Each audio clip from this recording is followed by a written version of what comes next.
Shalom. Call Halayim La, Yahweh, Bahashem, Yahweh Shai, Bahashem, Rakakodash. Double honors to the apostles and elders of Great Millstone. Peace and blessings to the hopeful elect, to the Akim doing the work in truth and sincerity, as well as the few Agwat that listen and learn. This is Brother Shawar with another lesson through the spirit and power of Yahweh, Bahashem, Yahweh Shai.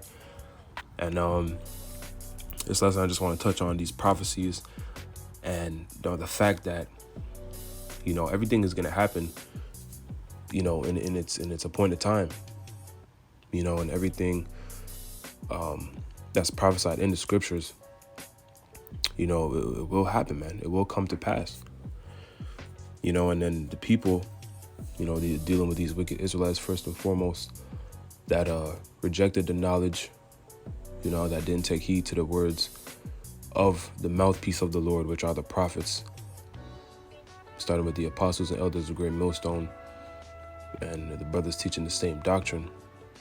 We believe that is 100% truth through the spirit. But those that didn't take heed, man, woman, and child, they will understand in these last days, man, when things really open up, when Jacob's trouble really opens up, that there was a prophet among them.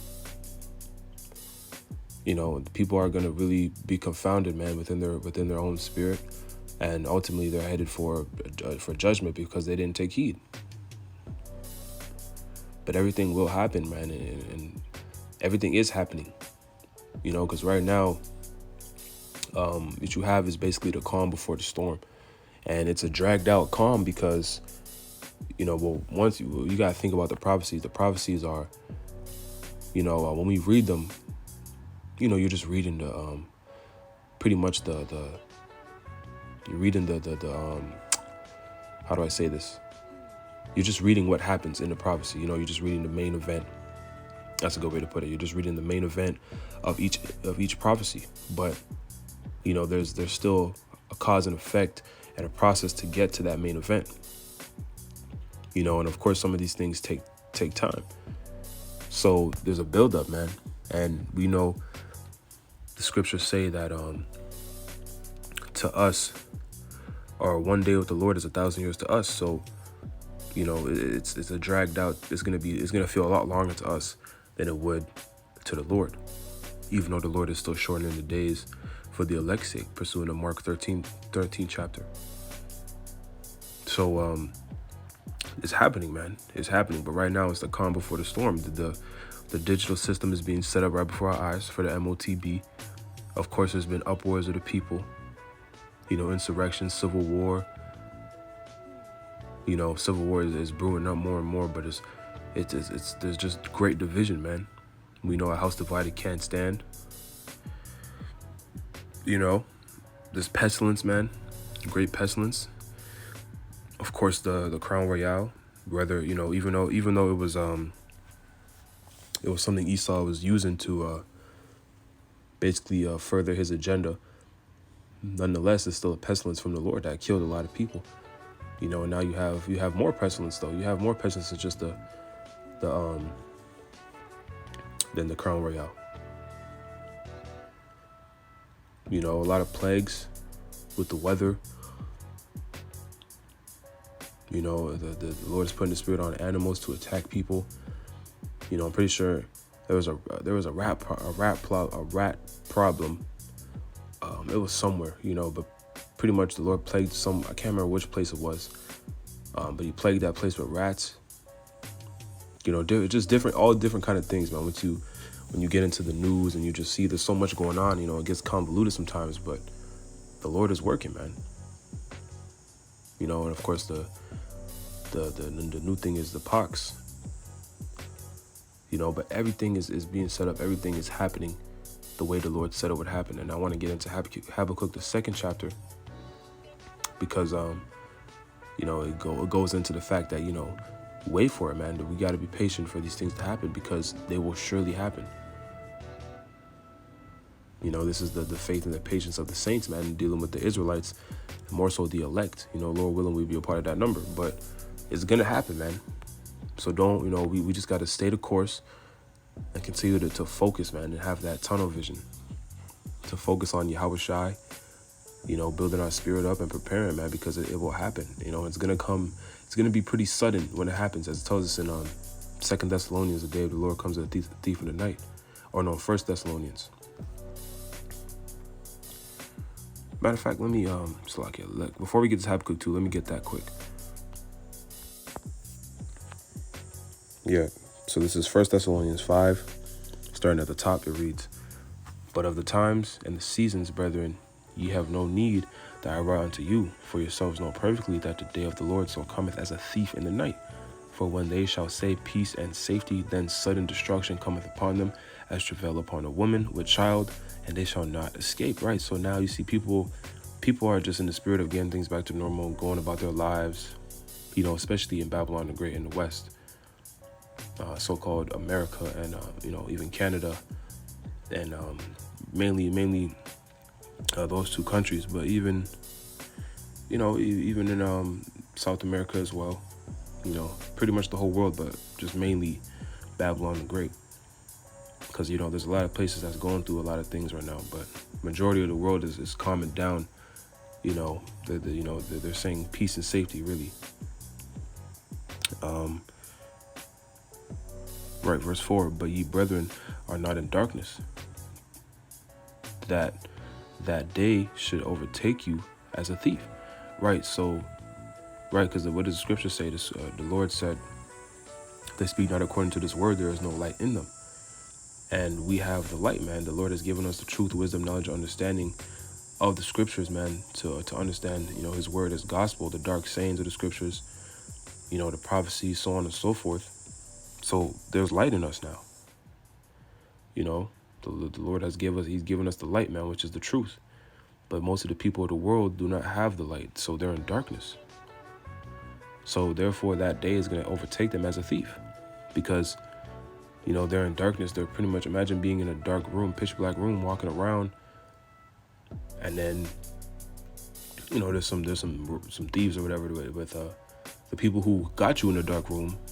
They send in some thieves with night vision goggles, just for the example's sake, and they just come through and rob you, man, and they can see, because obviously they're controlling it, and they have the goggles, but they can't see because they're in pitch black. And then you have the elect, the hopeful elect, which has a light on them. They have or let's say a candle or a flashlight, so they can see.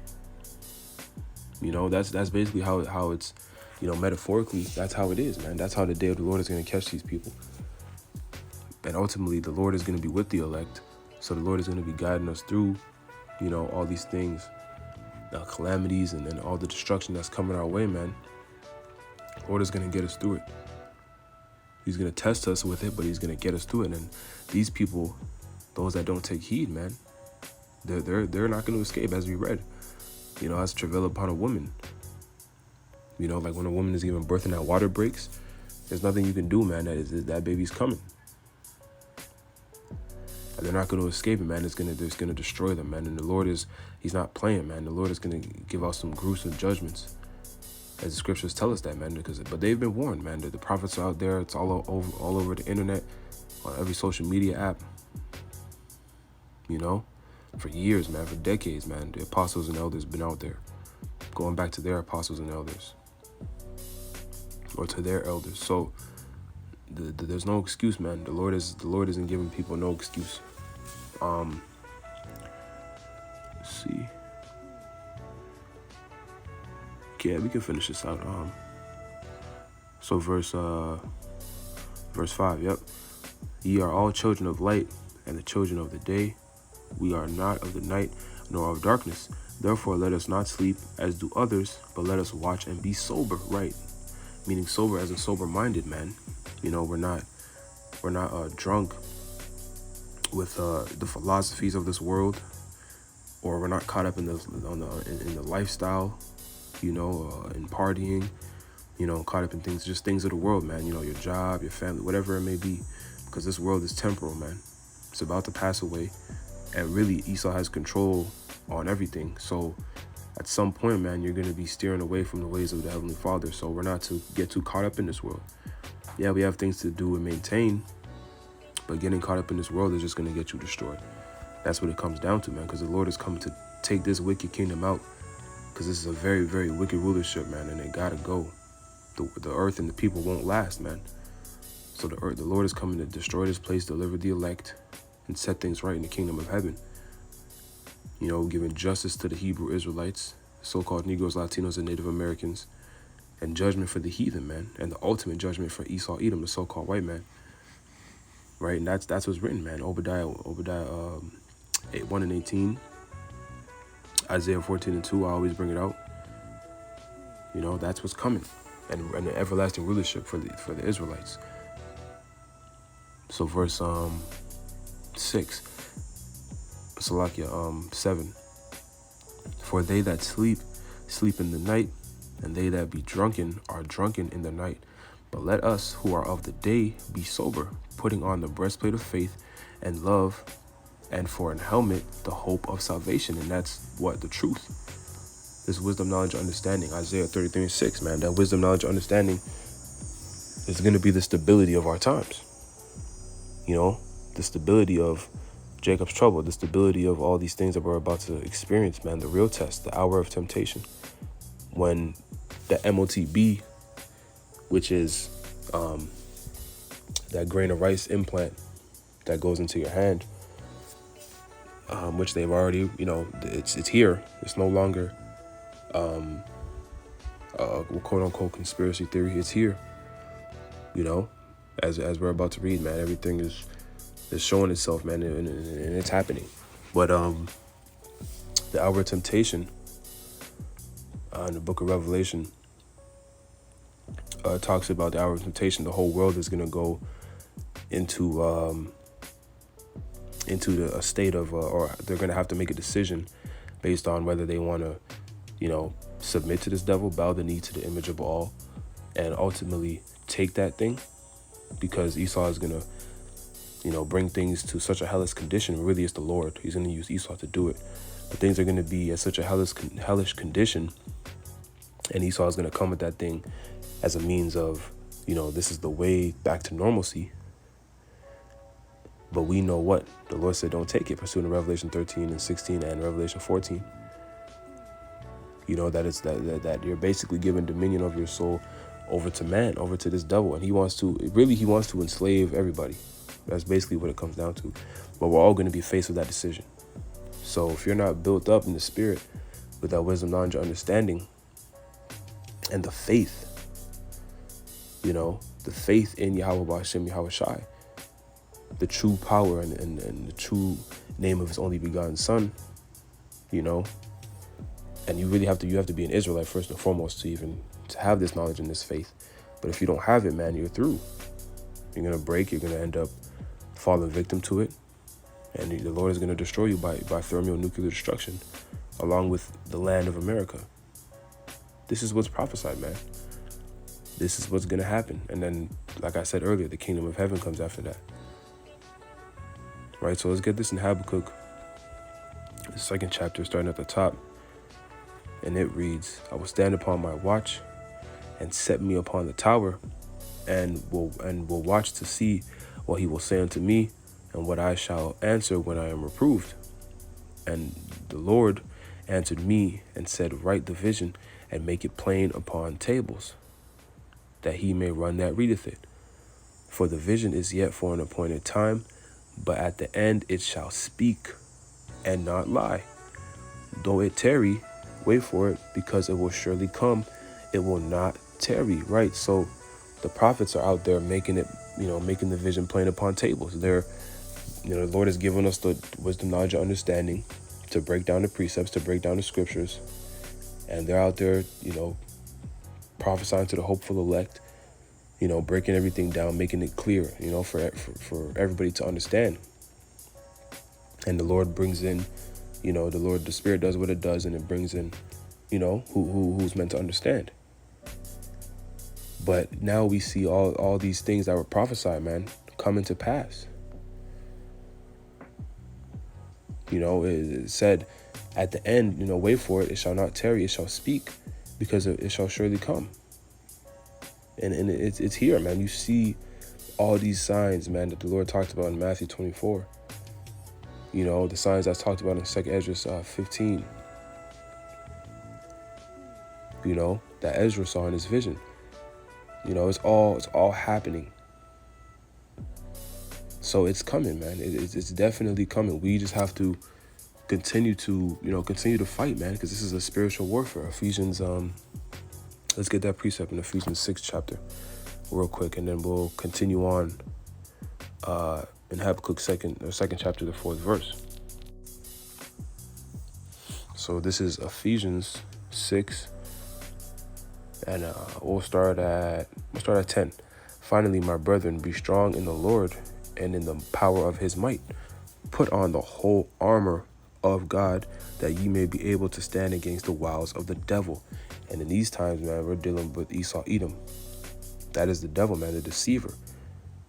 You know, that's our main adversary. You know, the wicked that the Bible speaks of, Malachi 1 and 4. You know, those that have rulership right now and dominion over the nations right now is Esau, Edom. Job 9 and 24. Verse 12. For we wrestle not against flesh and blood, but against principalities, against powers, against the rulers of the darkness of this world, against spiritual wickedness in high places.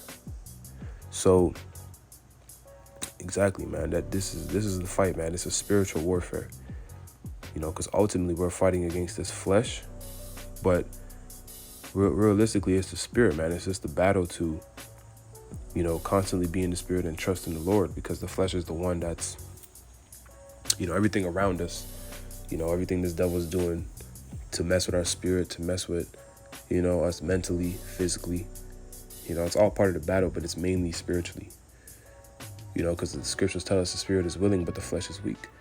So that's the main battle, man. It's to fight against the urge to, you know, to go off, to commit adultery, to, you know, to go back to your old habits. You know, it's hard to stay spiritual, to stay righteous sometimes in a wicked world. Everything around you is wicked. So that's the spirit. You got to be spiritual, man. Even though we're under grace because of Yahweh's sacrifice, but nonetheless, you know, it's a spiritual battle, man. And as long as we stay spiritual and, you know, stay faithful in Yahweh Bashem Yahushai, man, we can't go wrong no matter what, because the victory is already written. Even though there will be some of the elect that die for the name, you know, that die as martyrs for the Lord, you know, they're like, you know, I always go into this, man. It's not gonna be like some, you know, the Lord is gonna make sure they get through it. Not gonna put them through anything they can't handle. You know, that goes for all of us. Lord willing, we be part of that number. You know, and they're gonna get risen right back up when the Lord returns, man. And they're gonna receive that reward, that crown, you know, the same way. You know, it's not gonna be any different. So the victory is already written, no matter what this devil does. You know, no matter what he does. So let's go back to that Habakkuk. Let's start at Habakkuk 2 and 4. It reads, behold, his soul which is lifted up is not upright in him, but the just shall live by his faith. Right? So, you know, this applies to not only these devils, you know, the powers that be, the elites, the elite banking families, because they're programmed to just be wicked, man. They can't do, you know, any good. They're just wicked, because you see, they have all this power, these resources, and dominion over the earth. And here it is, the earth is in the worst condition it's ever been in. The wickedness, the amount of wickedness that goes on, the amount of death, disease, you know, depression, you know, is because of how they rule. You know, going to Proverbs 29 and 2, man. When the wicked are in authority, the people mourn. When the righteous are in authority, the people rejoice. When the wicked beareth rule, the people mourn. Because when you govern things righteously under the instruction of the Heavenly Father, you know, you get the maximum fulfillment out of life, man. And that's just something that these people just so far removed from. That's why the Lord got to come and reset it. And it starts with the Israelites. You know, and I know I'm kind of jumping around a little bit, But it all ties in together. You know, and then 2nd Ezra 6 chapter goes into the earth is made for the Israelites' sakes, man. And that's just what it is. We are the natural born rulers, of this earth. The Lord made this earth for our sakes, for us to rule. We're just going through a punishment right now because we didn't obey the Lord. But the Israelites, the so-called Negros, Latinos, and Native Americans, as well as the Israelite foreigners who their seed line has been mixed and mingled with other nations, but their lineage goes back to an Israelite. We are the true rulers of the earth, man. And we will have dominion and domination over all these nations and the earth and the galaxies, man, under Yahushua, King David, and the 12 apostles. But we're gonna have all of that, man. Coming very soon, because we see we're at the end. Right. So, matter of fact, let me get that precept since I brought it up. Let's just get it. Right. So this is 2nd Ezra 6, and we'll start at 54. And after these, Adam also, whom thou madest Lord of all thy creatures, of him come we all, and the people also whom thou hast chosen. So all the nations of the people, the 18 nations. When you read the scriptures, the Lord made 18 nations of people. So every nation of people came from Adam, right? Even though there was people, in the garden of Eden, in the time of Adam, there was other people, but the Lord, everything started with Adam when the Lord started dealing with man and giving instruction to man. But nonetheless, all the nations came from Adam, and also the nation that the Lord chose, right? Verse 55. All this have I spoken before thee, O Lord, because thou madest the world for our sakes.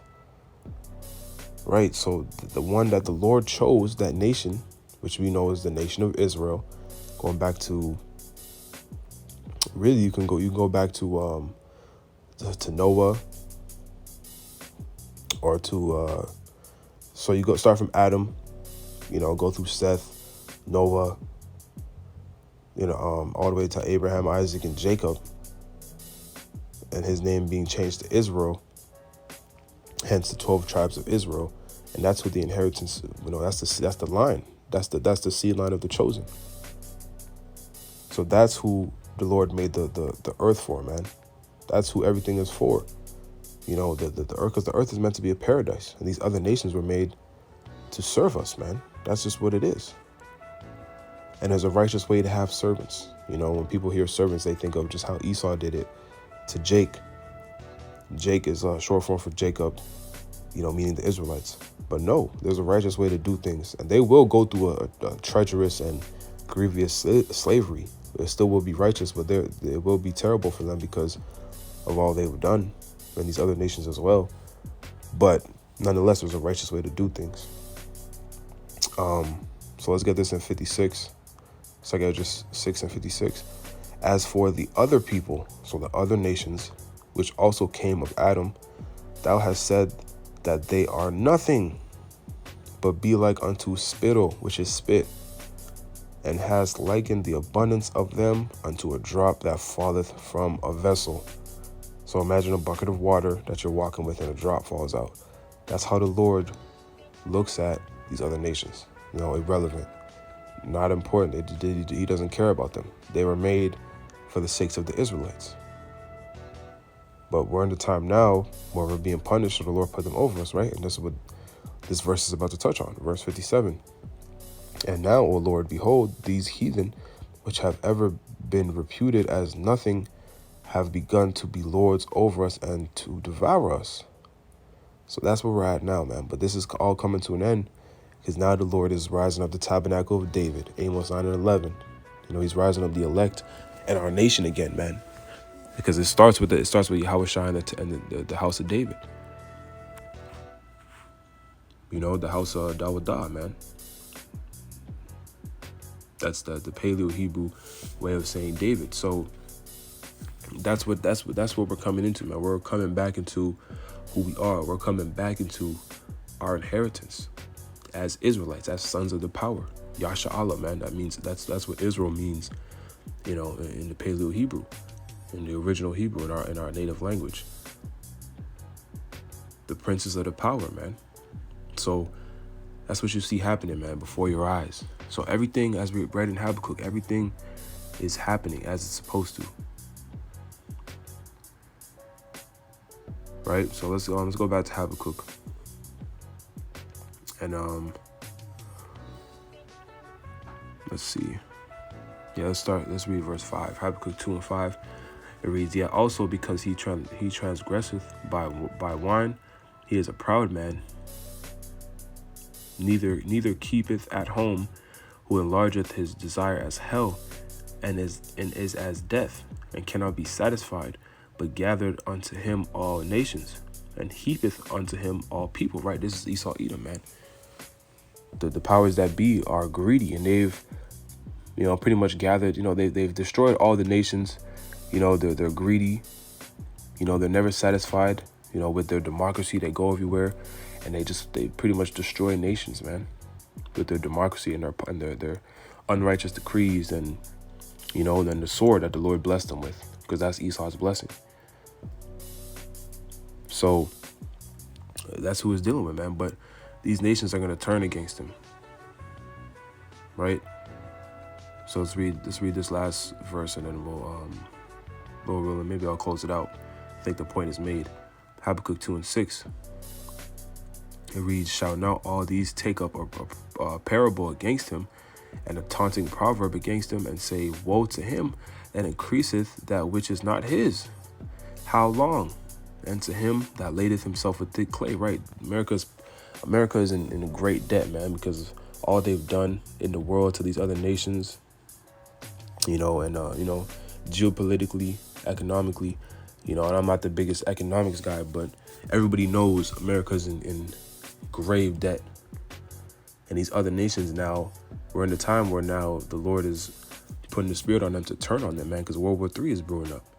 It's really already started, but, you know, it's already, you know, the Lord is turning it up, man. And Russia, you know, going back to that prophecy in the book of Daniel, the Lord is putting the hooks in their jaws, turning them back to their old ways, to basically go against America, man. And that's how World War III is going to kick off. And it's going to happen very soon, because, like I said, we're already in it. It just hasn't gone, you know, nuclear yet. And that thick clay, Salakia, the thick clay is, that means debt. You know, that when you go into that, it's talking about debt, right?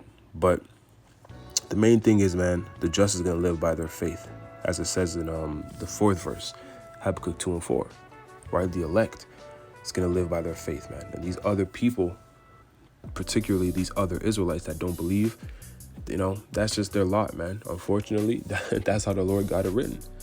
They're not going to make it. They got judgment to, you know, to go through. But Lord willing, be enduring to the end, because that is the telltale sign that you are a part of the elect. So, yeah, man, we got to just continue to keep the faith and to keep going, man, because this thing is going to happen, man. The Lord is coming back for his elect. He's going to heal his people, but first there got to be a cleansing. 2/3 got to go. Zechariah 13 and 8, because our people are too far gone. You know, the Lord is he's about to kill a lot of people, man, because the earth needs a cleansing. I'm talking billions, man. And you got to put it in perspective for us to have this wisdom, knowledge, understanding, knowing that this is our only way out. You know, of course, connecting with faith, you know, put it in perspective, man. The 144,000 and the great multitude that the Lord said he would deliver out of almost 8 billion people. It's an amazing blessing, man. The Lord, you know, chose us to understand the knowledge and to wake us up. Lord willing, we endure to the end. Right? So you can't take this thing for granted whatsoever, man. This is the most beautiful thing and the most important thing we have in our lives is this truth. You know? And we just always got to remember that, man, and keep the faith and stay locked in, because as we read in 1 Thessalonians, man, the day of the Lord is going to catch these people off guard, and you don't want to be in that same boat. Right? because it's hid to these people, man. It's hid to most of the world, this gospel. So matter of fact, let's get a precept on that, and then I'll close it out on that. Because, man, we don't, sometimes we don't understand, or I'm talking to myself first and foremost, sometimes we don't realize how much of a blessing being in this truth is, because, it's our everyday now. But, man, these people out here don't know anything. They can nitpick and they can see certain things, yeah, because certain things are becoming blatant, but they still don't truly understand, man. They don't get it. And they don't know what's really coming. They don't know, about the elect. Some of them don't even know about the MOTB. Some people are just so confused, and some people are just, oblivious to everything. It's a lot of confusion. But here it is. The Lord has us on the right track, in the straight gate, with the opportunity to receive salvation, man. And then to receive our heart's desires in the kingdom, man, beyond what we can imagine. So, man, it's amazing. But let's get this in 2 Corinthians 4:3. It reads, "But if our gospel be hid, it is him to them that are lost." Beautiful, man. So the gospel, man, the good news, which isn't good news for everybody. It's good news for the elect of the nation of Israel. And then after that, the nation of Israel as a whole, because we will all receive blessings in the kingdom after the two-thirds judgment. But that good news isn't good news for everybody, and it's hid to most people, as I said. So, yeah, man, Lord willing, this was edifying and uplifting in the spirit, but these prophecies will come to pass. The Lord has them set for, the right time, the appointed time, and they will come, man. They will come. So stay patient, stay vigilant, stay in the spirit, stay faithful, because Yahweh Bashim Yahushai is coming very soon, man. So, yeah, I'm going to close out, give all praises, honor, and glory to Yahweh Bashim Yahushai. Double honors to the apostles and elders of Great Millstone, Shalom, Kwam Yasharala, and the Bible Ball.